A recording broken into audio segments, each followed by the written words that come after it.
Sarah kalau udah gede mau jadi apa? Mau jadi presiden? Mau jadi apa? Mau jadi dokter?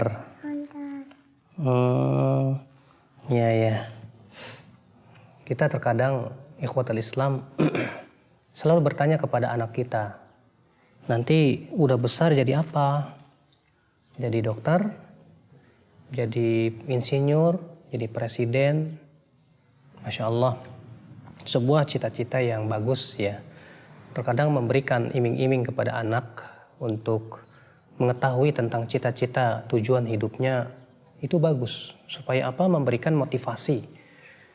Bahkan agar ia kelak mempunyai arah di dalam kehidupannya. Tapi seringkali kita lupa untuk mengajarkan anak kita kepada cita-cita yang lebih tinggi dari itu. Yaitu bagaimana cita-cita nanti dalam kehidupan akhirat. Karena cita-cita dalam kehidupan akhirat lebih tinggi daripada cita-cita di dunia. Ibnu Hazm mengatakan, tidak ada cita-cita yang lebih tinggi daripada seseorang ingin masuk ke dalam surga. Sarah mau masuk surga kan ya? Iya. Kenapa? Karena ini sebuah keinginan yang sangat mulia sekali. Ketika kita ajarkan anak untuk supaya ia beriman kepada surga, kepada neraka, beriman kepada Allah tentang kehidupan akhirat, tujuan kita adalah mendidik si anak agar betul-betul memperhatikan tentang nasibnya dalam kehidupan akhirat. Oleh karena itulah, lihat ya para nabi dulu, ia bertanya kepada anaknya, "Ma ta'buduna min ba'di?" Apa yang nanti kamu akan sembah setelahku, nak? Sedangkan kita seringkali bertanya kepada anak, "Ma ta'kuluna min ba'di?" Apa yang akan kamu makan nanti, nak? Para nabi tidak memikirkan masalah rezeki. Karena setiap manusia sudah ditentukan rezekinya masing-masing.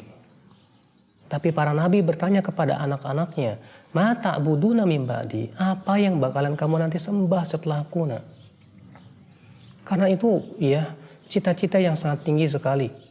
Mendidik si anak agar ia bercita-cita agar mau masuk surga, bercita-cita ia bisa dicintai oleh Allah, bercita-cita bisa menghafal Al-Quran, bercita-cita bisa menghafal hadis Nabi SAW. Subhanallah ya akhal Islam. Ini yang tentu kita tekankan kepada anak kita, bagaimana supaya ia mempunyai cita-cita lebih tinggi daripada cita-cita di dunia. Betul, ya. Mempunyai cita-cita di dunia, ingin jadi dokter atau yang lainnya, silakan, boleh-boleh saja. Tapi ketika kita iming-imingi anak kita hanya sebatas dunia, dan dunia. Seakan kita memberikan pelajaran kepada anak bahwa dunia itu segala-galanya. Ya, padahal Allah Ta'ala berfirman, "Wabtaghi fima atakallahu daral akhirah, wa la tansa nasibaka minad dunya." Carilah apa yang Allah sediakan untuk kamu dari kehidupan akhirat, tapi jangan kamu lupakan kehidupan duniamu.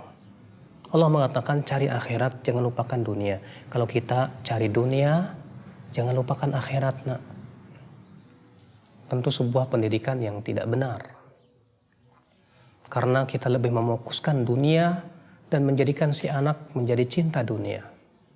Sedangkan Al-Quran menginginkan agar kita mendidik si anak agar ia cinta Allah, cinta Rasulullah, cinta kehidupan akhirat. Makanya lihat bagaimana nasihat-nasihat Luqman Hakim kepada anaknya. Yang pertama kali ia nasihatkan kepada anaknya apa? Ya bunayya la tusyrik billah. Hai anakku, jangan kamu mempersekutukan Allah Subhanahu wa taala. Pendidikan yang agung. Kemudian Luqman Hakim mendidik anaknya supaya apa? Berbakti kepada orang tua. Menjauhi sifat-sifat angkuh, kesombongan, dan yang lainnya. Sungguh mulia. Pendidikan yang ditanamkan kepada anak lebih mengedepankan pendidikan kehidupan akhirat. Sehingga menjadikan si anak itu kelak setelah besar, dia menjadi orang yang takut kepada Allah. Tapi ia berhasil di dunia juga. Iya, kita didik anak kita dengan ilmu-ilmu dunia, betul. Kita juga didik anak kita dengan ilmu-ilmu agama sehingga setelah besar ia kokoh dalam dunia, ia kokoh dalam kehidupan akhiratnya. Terlebih kehidupan akhirat. Ini yang kita inginkan supaya si anak nanti setelah besar lebih tahu akhirat daripada dunia. Dia tahu dunia, tapi dia pun juga menguasai akhirat. Jangan sampai kita sebagai orang tua mendidik anak kita itu menjadikan si anak lebih tahu dunia daripada akhirat. Karena itu sifat yang dibenci oleh Allah. Rasulullah SAW bersabda, Innallaha yubghidu kulla ja'bariyin jawabin sakhabin bil aswaq jifatin bil lail himarin bin nahar alimin bi amrid dunya jahilin bi amril akhirah. Sesungguhnya Allah benci kepada setiap orang yang sombong, yang kasar, yang suka berteriak-teriak seperti di pasar, yang bagaikan bangkai di waktu malam, bagaikan keledai di waktu siang, berilmu tentang dunia tapi bodoh tentang kehidupan akhirat. Itu Allah benci kepada orang seperti itu. Akankah kita didik anak-anak kita dengan seperti itu? Lebih paham dunia daripada memahami kehidupan akhiratnya?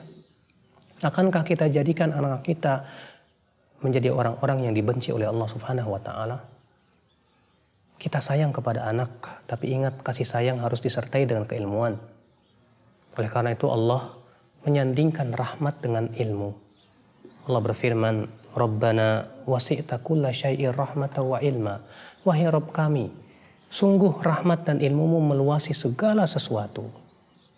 Karena kita sayang kepada anak, tapi ketika sayang kita tidak disertai dengan keilmuan. Seringkali kita memanjakan anak dengan masalah-masalah dunia. Akhirnya menjadikan si anak lalai dengan kehidupan dunianya. Tapi ketika kasih sayang kita dengan ilmu, kita tahu bahwa sesuatu yang melalaikan tersebut akan berbahaya setelah ia besar. Ya, kata Ibnu Qayyim, seorang ayah yang tahu atau mempunyai kasih sayang dengan keilmuan, dia akan susahkan anaknya untuk menuntut ilmu. Walaupun si anak tersebut menangis, tapi ia tahu karena itu yang paling bermanfaat untuk kehidupan anaknya setelah besar. Maka dari itu ya akhwal Islam, anak adalah amanah kita. Kasih sayang kita kepada anak harus diikat dengan keridhaan Allah. Kata Ibnu Qayyim, di antara perkara yang tidak bermanfaat, mahabbatun la tataqayyad li biridhallah, yaitu cinta yang tidak diikat dengan keridhaan kepada Allah, keridhaan Allah Subhanahu wa Ta'ala. Kita cinta anak, tapi kemudian cinta kita tidak diikat dengan keridhaan Allah. Akhirnya kita berikan fasilitas kepada anak sesuatu yang melalaikan dia. Akhirnya kita jadikan si anak setelah besarnya lupa kepada Allah. Maka itu subhanallah tanggung jawab kita kelak pada hari kiamat. Apa yang akan kita jawab nanti pada hari kiamat ketika Allah bertanya tentang pendidikan anak kita? Padahal anak yang soleh, manfaat untuk kita di dunia dan akhirat. Di dunia kita mendapatkan baktinya anak. Di akhirat kita bisa mendapatkan pahala anak. Ketika kita telah meninggal dunia, anak telah kita didik dengan amalan soleh, maka semua pahala anak soleh itu mengalir kepada ayahnya. Makanya kata Rasulullah, sab'atun yajri li sahibihi, ada 7 perkara yang pahalanya akan terus mengalir walaupun ia telah meninggal dalam kuburannya. Yang Rasulullah pertama sebutkan apa? Ilmu yang bermanfaat. Kemudian apa? Waladun saleh, anak saleh yang ia didik sehingga ia menjadi saleh setelah besarnya. Maka kemudian setelah ia besar, ia beramal saleh dengan pendidikan orang tuanya, maka semua amalan anak tersebut akan mengalir kepada ayah, kepada orang tuanya. Tidakkah kita ingin mempunyai anak saleh? Kita hanya bisa berdoa dan berusaha. Semoga kita diberikan anak-anak yang saleh, yang kelak pada hari ketika ia sudah besar, ia berbakti kepada orang tua, ia bertakwa kepada Allah, sehingga pada waktu itu ya kita pun bisa mendapatkan pahalanya setelah kita meninggal dunia. Subhanakallah bihamdik, asyhadu an la ilaha illa ant, astaghfiruka wa atubu ilaik. Wassalamualaikum warahmatullahi wabarakatuh.